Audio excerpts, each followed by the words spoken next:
When you hear the name Pablo Escobar, it conjures images of unimaginable wealth, unparalleled violence, and a legacy steeped in controversy. Once ranked by Fortune magazine as one of the 7 richest people in the world, Escobar's story is as shocking as it is legendary. From his humble beginnings to his rise as a global drug lord, his journey is a harrowing tale of ambition, crime, and tragedy. This is the detailed journey of how Pablo Escobar rose to infamy, built an empire of wealth and fear, and met his tragic demise.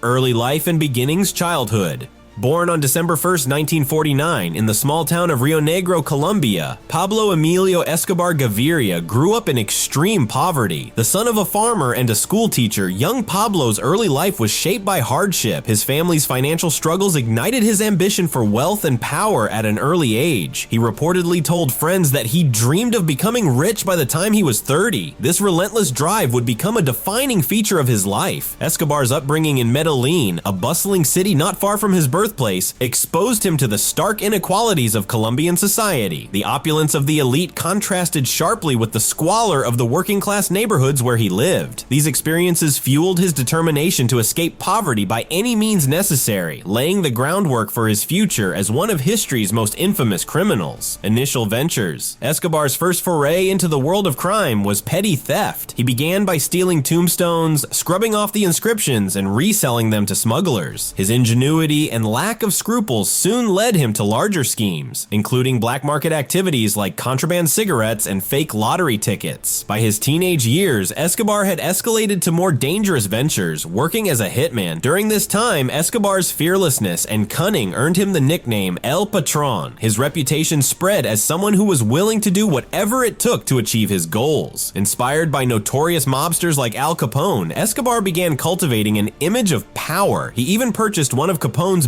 bulletproof cars, a symbol of his aspirations to rise above the law and become untouchable. Transition to violence. Escobar's early life of crime taught him the harsh lessons of Colombia's underworld. Violence was the ultimate currency. By his 20s, he had established himself as a rising figure in Medellin's criminal circles, gaining a reputation for ruthlessness and cunning. This foundation would serve him well as he embarked on his most ambitious endeavor yet, the drug trade, the rise of a drug lord building the empire.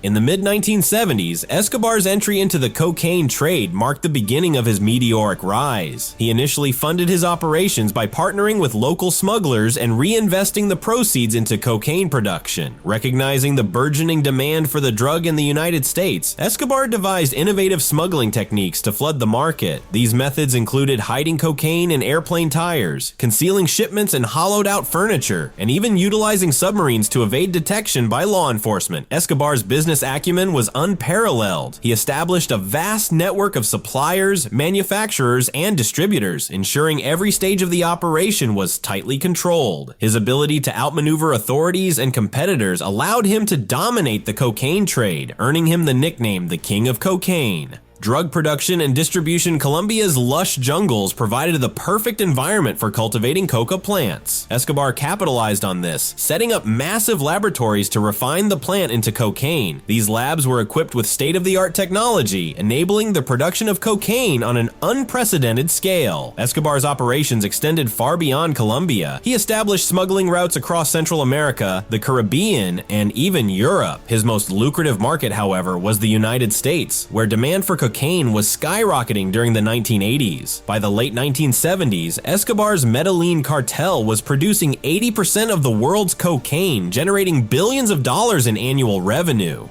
Expansion and monopoly. Escobar's cartel didn't just dominate, it obliterated the competition. He employed brutal tactics, including assassinations and mass killings, to eliminate rivals. By the 1980s, he had amassed an estimated net worth of $30 billion, making him one of the wealthiest men on the planet. Escobar's cartel was so powerful that it even influenced national economies, forcing governments to reckon with his empire. Pablo Escobar, the King of Cocaine. At the height of his power, Pablo Escobar controlled entire communities in Colombia. He built infrastructure, funded schools, and provided jobs, ensuring loyalty from the local population. This duality, a benefactor to some and a tyrant to others, was a hallmark of his reign. Escobar's story is one of ambition, ruthlessness, and a paradoxical legacy that continues to captivate the world. Criminal activities and public persona. Pablo Escobar's rise to power began in the 1970s when he became the mastermind behind the Medellin cartel. At its peak, the cartel controlled over 80% of the global cocaine trade, generating billions of dollars annually. Escobar's dominance was maintained through a mixture of bribery, violence, and strategic alliances. Criminal records. Escobar's list of crimes was staggering: drug trafficking, money laundering, bribery, and countless murders. He orchestrated bombings, kidnappings, and assassinations of politicians, judges, and journalists who dared to oppose him. His reign of terror included the Avianca Flight 203 bombing, which killed over 100 people, and attacks on public buildings that caused mass casualties. Despite his infamy, Escobar maintained a paradoxical public image as a family man and benefactor. Political ambitions. In the early 1980s, Escobar attempted to transition from crime lord to legitimate power by entering politics. He was elected as an alternate member of Colombia's Congress in 1982, leveraging his wealth to gain influence. Escobar's brief political career was marked by grand promises to improve infrastructure and alleviate poverty. However, his political aspirations were short-lived. When his criminal activities were exposed, he was expelled from Congress, prompting a violent retaliation against the Colombian government and his political enemies. This period marked the escalation of his war against the state. Good deeds. Despite his brutality, Escobar cultivated a Robin Hood-like image among Colombia's poor. He funded housing projects, built hospitals, and donated generously to communities in need. Escobar's projects included the construction of entire neighborhoods, such as the Barrio Pablo Escobar in Medellin, which provided housing for thousands of displaced families. He also sponsored local soccer teams and organized community events. For many, he was a hero who stood against the elite, even as his cartel's violence claimed countless lives. This duality, a benefactor to the impoverished and a merciless criminal, made him a polarizing figure. Violence and notoriety, ruthless murders. Escobar's reign was marked by unprecedented violence. He masterminded the assassination of politicians, judges, and even presidential candidates who opposed him. His cartel was responsible for over 4,000 deaths, including civilians caught in the crossfire. Among his most notable victims was Luis Carlos Galan, a presidential candidate and anti-drug crusader whose assassination sent shockwaves through Colombia. Control through fire. The phrase plata o plomo, silver or lead, became synonymous with Escobar's reign. It symbolized his strategy of bribing officials to turn a blind eye or facing brutal consequences. Escobar's arsenal included everything from machine guns to car bombs, enabling him to wage a war against his enemies and the state. His willingness to target civilians, such as in the aforementioned Avianca bombing, cemented his reputation as a ruthless and dangerous figure. Fall and capture. Private prison.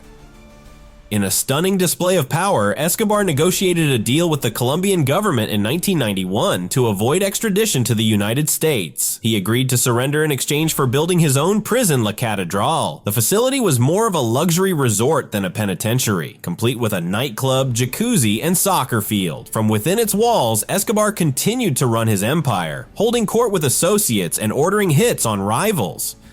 Escape and manhunt. In 1992, Colombian authorities discovered that Escobar was still orchestrating his criminal activities from La Catedral. When they attempted to transfer him to a real prison, he escaped. This marked the beginning of a massive manhunt, with Colombian forces, paramilitary groups, and U.S. agencies like the DEA hot on his trail. The pursuit lasted over a year, during which Escobar's power and influence began to wane. Personal life and legacy. Family life. Escobar's personal life was as complex as his public persona. He married Maria Victoria Henao in 1976, and the couple had 2 children, Juan Pablo, now Sebastian Marroquin, and Manuela. Despite his violent lifestyle, Escobar was a devoted family man. He was known for extravagant gestures, such as burning millions of dollars in cash to keep his daughter warm while they were on the run. However, his family's lives were deeply affected by his actions. They faced constant threats and eventually fled Colombia after his death, living in exile under assumed identities. Death. On December 2nd, 1993, Escobar's life came to a dramatic end. He was tracked down to a hideout in Medellin and killed in a rooftop shootout with Colombian forces. The operation involved Colombian police, the military, and intelligence assistance from the United States. His death marked the end of an era, but his legacy was far from over. Aftermath and legacy. Following Escobar's death, his vast wealth quickly dissipated. His family struggled to escape his shadow, living in fear of reprisals from rival cartels and former associates. Meanwhile, Colombia faced the daunting task of rebuilding after decades of cartel violence. Escobar's Medellin cartel fragmented, giving rise to new criminal organizations that perpetuated the cycle of violence. If you like this type stories, hit that subscribe button and turn on the bell icon.